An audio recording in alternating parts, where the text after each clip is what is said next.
মাননীয় স্পিকার, আপনাকে ধন্যবাদ। মাননীয় স্পিকার, সব অভিভাবক সন্তানের প্রতি দায়িত্ব ঠিকভাবে পালন করেন না।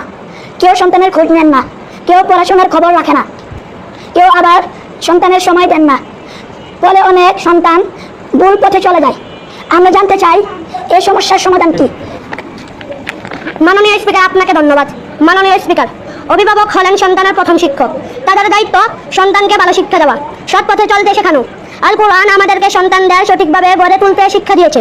অভিভাবক যদি সময় দেন, ভালোবাসা দেন, সন্তানকে বুঝিয়ে চলেন, তাহলে সন্তান ও ভালো মানুষ হবে ইনশাআল্লাহ। মাননীয় স্পিকার, আপনাকে ধন্যবাদ। মাননীয় স্পিকার, যদি সন্তান কথা না শোনে তাহলে অভিভাবক কি করবে? মাননীয় স্পিকার, আপনাকে ধন্যবাদ। মাননীয় স্পিকার, আপনাকে ধন্যবাদ। মাননীয় স্পিকার, রাগ নয়, ধৈর্য দরকার। ভালোবাসা দিয়ে বোঝাতে হবে, নিজে ভালো উদাহরণ হতে হবে, তাহলে এই সন্তান ধীরে ধীরে ঠিক হয়ে যাবে। মাননীয় স্পিকার, আপনাকে ধন্যবাদ।